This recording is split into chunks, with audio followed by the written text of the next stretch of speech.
Born in a charity hospital in Pineville, Louisiana, and was raised in a small community of Taylor Hill, Louisiana. Today, that young country boy is an icon in many central Louisiana communities.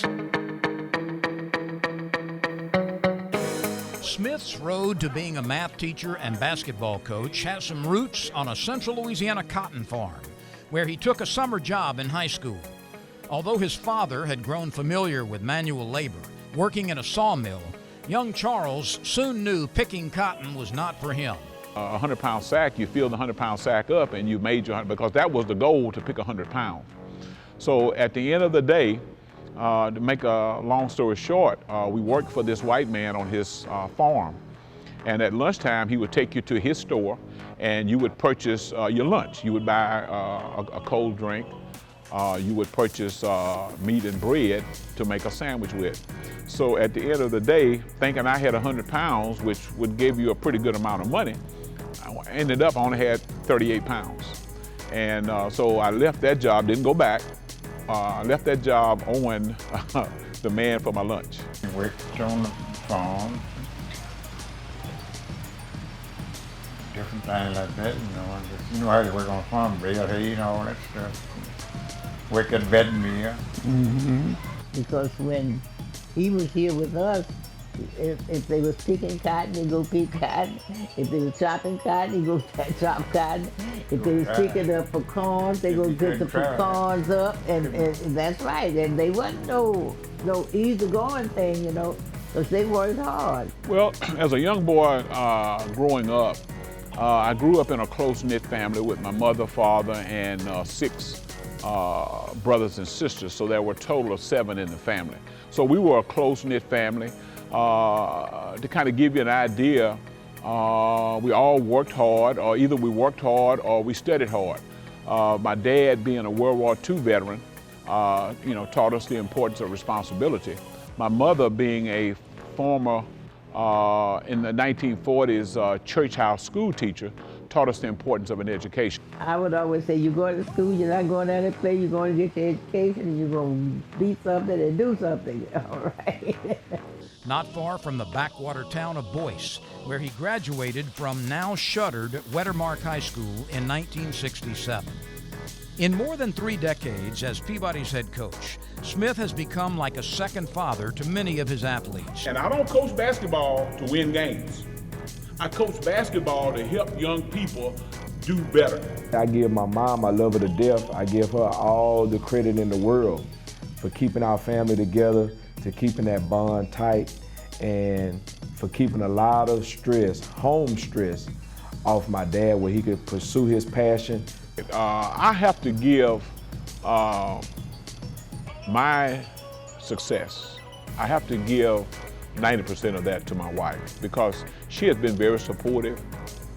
She has encouraged me in bad times to hang in there, to work harder. She encouraged me after I finished college and started teaching to go back and get my master's degree. She encouraged me to do that. She encouraged me to, to be the best that I can and to help young people. And like I said before, without her, there's no way I could have received the degree of success that I have. Kamaisha Smith Ross, Smith's daughter, has a doctorate in education, and Smith's son, Kedrick, played for his dad at Peabody and at UNC Charlotte, and is now his top assistant coach, having coached beside his father for 8 years. My father, Coach Smith, has been a phenomenal resource, not only to myself, but to so many of his students as a math teacher and coach at Peabody Magnet. Working with my dad every day, it's an honor and a privilege. It's an honor, to be around a legendary coach every day, learning, being in the environment. And it's also a privilege to be, alongside your dad, creating memories on the basketball court and off the basketball court. So just to be around him as much as I can, soaking in as much knowledge as I can, it's a blessing within itself. Smith credits Ernest Bowman for being his first mentor as a basketball coach. His early experience as a head coach was tough, with 2 straight losing seasons, including an 8-18 record his first year. Since then, however, he has coached 29 straight winning seasons, with at least 22 victories every year. That includes 2 undefeated 41-0 seasons in 2004, led by a trio of future college stars, John Ford of McNeese State, Lance Brasher of the University of Louisiana Monroe, and Ken Baker of Grambling. And in 2010, when Smith again had a trio of future college players in Markel Brown, Oklahoma State, Calvin Balque, Missouri Western, and Brandon Morris, Houston.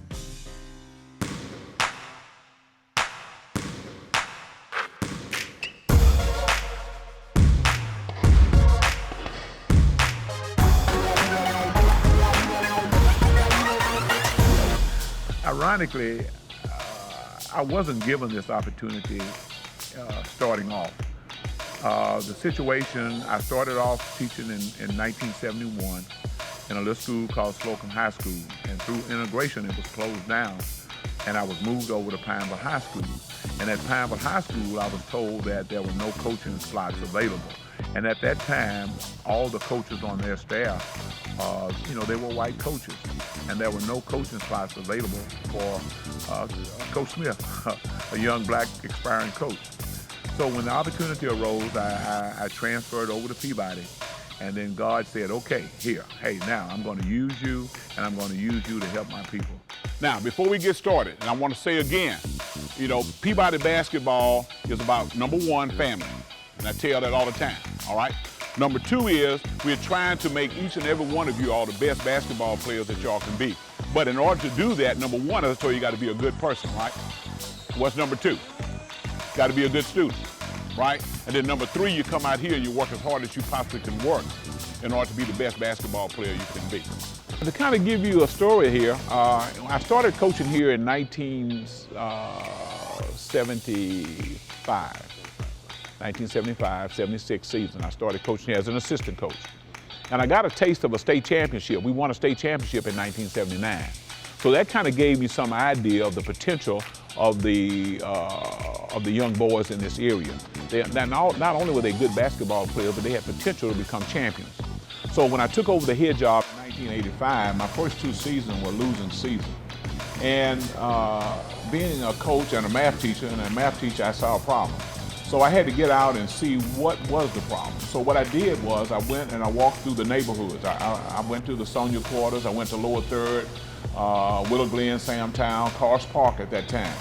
And I sit down and I talk with the parents and my basketball players. And I found out that we all was not on the same page. And when I say on the same page, and also had to be in the same book, that education had to be number 1. And we were going to use basketball to propel them from their situation to a course of success. And once I was able to do that in 1988, I signed my first player to a basketball scholarship, Kevin Madden.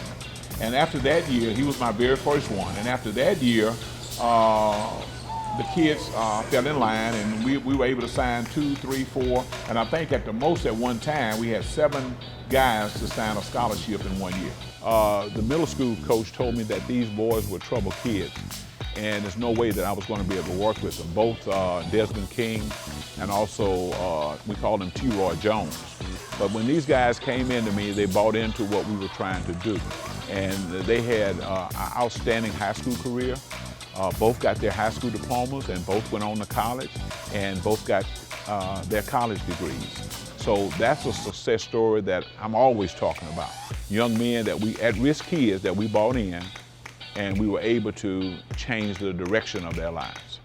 But I never believed that a kid was bad. I mean, he might have bad ways, but I think in his core that he is a good kid. So what I would do is take these young kids under my wing, I would put them into our program, and since our program had developed a reputation for being the very best, not only on the basketball court, but off the basketball court. So as I brought these young men in and they were able to mix and mingle with the other players, then that changed their whole attitude, changed their whole outlook on an education.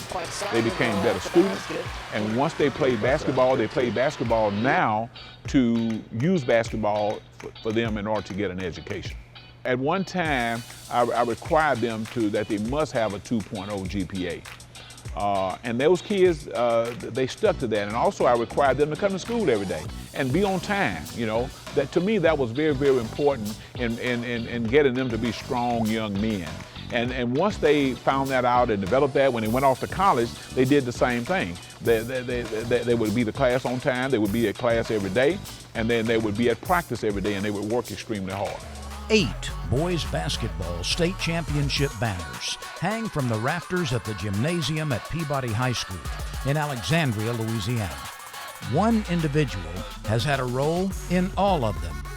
Charles Smith, the team's 68-year-old head coach, orchestrated 7 of Peabody state titles, and he's been a part of all 8 since he was an assistant coach when the Warhorses claimed their first state championship in 1979.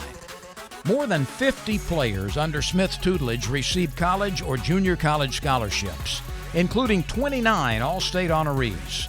It's little wonder he has coached teams to 27 district championships and 18 state tournament appearances, in addition to 2 state runner-up finishes.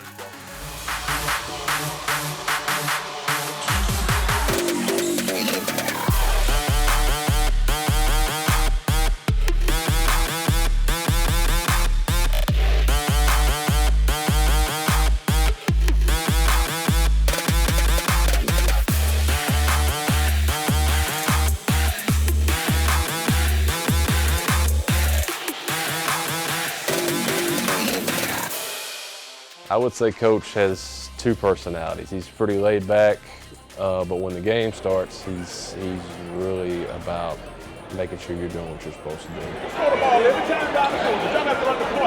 Well, if you look at Coach Smith, he was a godsend to Peabody High when you think about everything that he put into that program. The impact that he had on all of us as students, as just people, and how much he cared and how much he wanted to be the best of us and get us to be the best version of ourselves. I'll never be able to thank him enough. One of the best high school coaches in Louisiana, if not the best. We were mathematically driven. We were forced as athletes to take all of the math classes that was there, and unbeknownst to me at the time, it really represented the nucleus of how my critical thinking skills would be developed. It's a blessing for him to really coach his own grandson, because he been doing this for a long time. My bad. He been doing this for a long time, so I just want to tell him thank you for believing in me, letting me play here for 4 years, and it's truly a blessing. I got the hardest out of everybody. He was on me 24/7, nonstop. Whenever I did something wrong, he picked on me. But I appreciate it because it helped me out in the long run. Coach Smith was very instrumental in my growth as a young man. He taught me to strive to be the best I could be, make good grades, make good decisions, and attend college. Coach Smith was the first male role model in my life that gave me positive and negative feedback, which was very important in my growth as a basketball player and person. He was the father figure in my life when I had no father. Coach Smith set an example of how to become a champ. Caring helps another make progress. He taught me to become a leader through the game of basketball. I'll never forget, he gave me the ball and said, "Michael, I expect you to be the floor leader of this team." It's huge. It's huge for us. Peabody has a tradition of excellence and always striving to be number one. And the great thing about Coach Smith, not only is he number one in terms of being a coach, he's number one in terms of being an educator, a mentor, athletic director. He's all about excellence. And so this is just an opportunity for us to further show our kids that hard work does pay off. Coach Smith was my Algebra 2 teacher and epitome of excellence. In the classroom, he demanded nothing but the best. Coach Smith is a man who is dedicated to a process towards success of doing the little things every day it takes to be successful. His commitment is unwavering, and he does not change to adapt to individuals. Individuals have to adapt to the process that he knows that works. And those are the kinds of lessons that I learned from him very early on, and I used in school, in law school, in business school, and even today on my job. It is about the process, doing the things you have to do every day to be successful. There are no shortcuts to it. There's no easy path, but the reward is great when you've made the commitment to do the things the right way. We had curfews, we had study hall. It's just preparing us for college, in which most of us did go on to have a collegiate career. But the discipline that Coach Smith instills in his ball players is what makes winners. Brown advanced all the way to the NBA, playing 2 seasons for the Brooklyn Nets. I just want to thank him for always believing in me and for taking me in as one of his sons, just always lifting me up when I'm down and showing me the basics of basketball for me to become the player that I am today. So I just want to thank Coach Smith for everything he's done for me. Although dealing well with the media may not be a requirement for a high school basketball coach, Smith was a natural with the press and was even honored in 2013 with the Louisiana Sports Writers Association's Casey Kaminsky Award, annually given to a principal, coach, or LHSAA official who has helped foster a strong relationship between high schools and sports writers over the years. You know, when you cover someone so long in sports, and he was always accommodating. Anytime we'd call him to try to set up an interview, good or bad, mostly good, but you know, they had some issues. But still, he was always accommodating. He would always make time to do the interview. He comes across as a gentleman. He was a good man. He took care of the kids. He's been blessed in the fact that he's had good talent for a long time, okay? Which it helps to build that resume. It really does. But he also does a really good job of coaching kids, and he does a good job of taking care of his kids. That, to me, investing in another human being's life through your own sacrifice of time and energy and perhaps your own career success, I thank you for it. And I know that there are hundreds and hundreds of young men and families that thank you for the time and the energy and the effort that you have contributed to this community. If you want to be the best, you have to play the best, and you have to beat the best.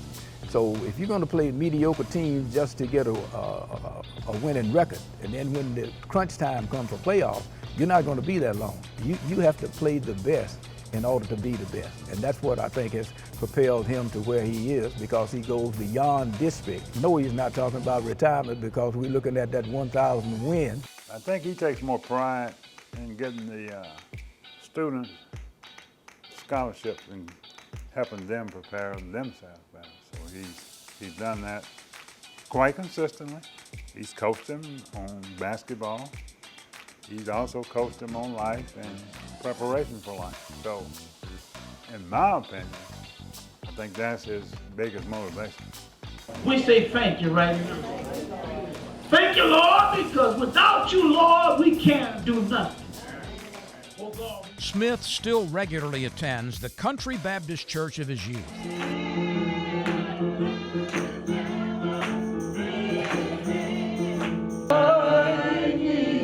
Christianity was instilled in me at an early age. My mother made sure that we went to church and Sunday school. He knows I wasn't going to play. I was going to use the switch when he was little. But when we had Sunday school church, in the choir, I had him in Sunday school church and in the choir, they could say, oh no, you get out of here, you go to church. Nobody but the Lord. That's right, and we can't do nothing without the Lord. Because he is a very religious man, and you can tell that in his actions. Because in the end, he's putting the best foot forward, and he's putting the children's best foot forward. So when our players walk away from here, he's looking for leadership, because we go all over the United States, and when we go, we're invited back, strictly because of the rules and what he demands of our players when we get out of town. Former player Eric Hayward sought Smith in both. He called in excitement about his part of 2 NCAA basketball championships with the University of Connecticut, as well as in sadness to inform Smith that his younger brother and former Warhorse and UNC Charlotte star Charles Hayward had died from a rare blood disease. Had an outstanding high school career here at Peabody. His senior year, we lost in the semifinals. He went on, he got a college scholarship to University of North Carolina at Charlotte. Had an outstanding freshman year, and at the end of that year, he developed leukemia. And Coach called me one evening. My wife and I were at Southern University. My daughter went to Southern University, and we were down there one Saturday at a football game at Southern University, and I got a phone call from Coach Pierre, Butch Pierre, which I'm very close friends, saying that Charles was having some problems. And they took him to the doctor to find out what the problem was, and they found out that he had leukemia. So me and my brother was, I can say, we was tight, we was bonded. That's why it really hit me when he passed away. And I took on a whole bunch of stuff on my own that I should have had to seek help for, and I didn't. But I'll say more of my relationship with him. I think it helped me strengthen my relationship with Coach Smith also, because we wound up having the same coach and, pretty much the same discipline, because he was a little bit, he knew education was everything. That was very devastating to me. Charles left here as a picture of health. But that just goes to show you how life can change in a blinking of an eye. And as I said, he had an outstanding career. He was on the road to becoming one of the best players in Conference USA at that time. And no doubt in my mind, he was going to be an outstanding NBA player. But his life was cut short by leukemia. I was very devastated for him and his family, and also his mother. I got to know his mother real well because his older brother, Eric, also played for me. And he went on to play at UConn. He had Ray Allen for a teammate. So it was very devastating to me. When I attended the funeral, it just cut me to the core. Knowing this fine, healthy, 6'9" young man that I've been knowing basically most of his life is no longer with us. As one who was incarcerated for several years for sexual abuse charges, Eric Hayward also called when he was in jail and needed Smith's help. Again, my heart is saddened. Eric went off and had a great career at the University of Connecticut. He played with guys like Ray Allen, and because most of you know the history of Connecticut basketball. Back when they had Coach Calhoun, they were one of the top programs in the country at that time. Eric received his degree from the University of Connecticut. He went off and got a job at one of the local homes for young people, and he got into a little bit of trouble, and that kind of changed his whole life around. So now he's struggling with it. We talk quite often, and I tell him to keep his head up, stay strong. And that's what I told you before. I tried to make these young men strong because I knew there would be ups and downs. So I talked to him, I tell him to be strong and try to encourage him. And hopefully, things would turn out for the better. You're there for the good times and the bad times, no matter how you really look at it. And a lot of people, I found out the hard way, when times are good, they there, but when times are bad, they turn it back on you, they walk away. He had always been there for me. And I thank him for that because, there's a lot of people that just turn it back on you, even family turn it back on you. My thing is, if you enjoy doing what you're doing, you keep on doing it. I've never seen him suffer from burnout. I don't think he's capable of burnout. He's like the ever-ready bunny. Just keep on going.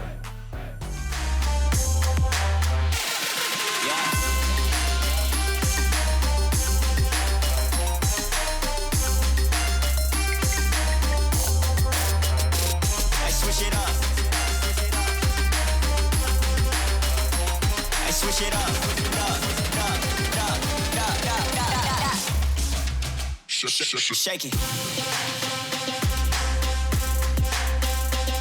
Shake it. Hey, that's dope.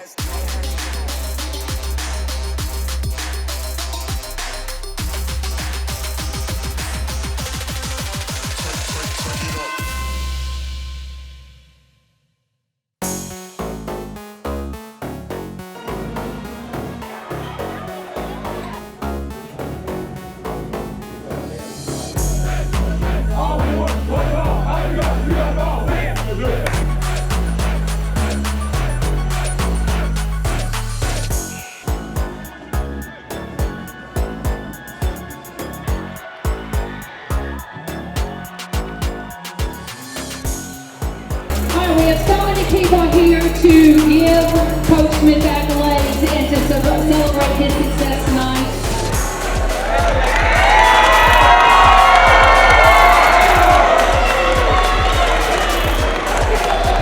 And this was a way to give back to Coach. And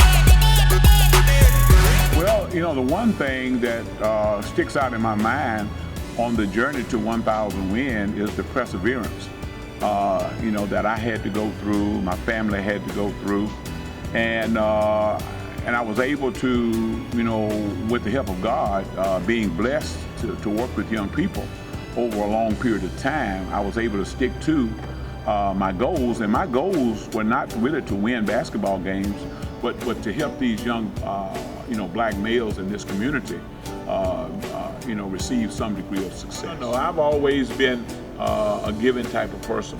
And I guess the highlight of my career was being able to coach in the Michael Jordan All-Star Game. And I had a chance to sit down elbow to elbow with Michael Jordan, who some consider to be the greatest basketball player of all time. And I had a chance to coach the likes of Kyrie Irving and Harrison Barnes. So that was a unique experience in my life. And at that time, I didn't have to wash clothes, I didn't have to drive the bus. Everything was there for me. I had someone to knock on my door to wake me up in the morning and make sure that my breakfast was ready for me. That was royalty. But I think that was the highlight of my coaching career.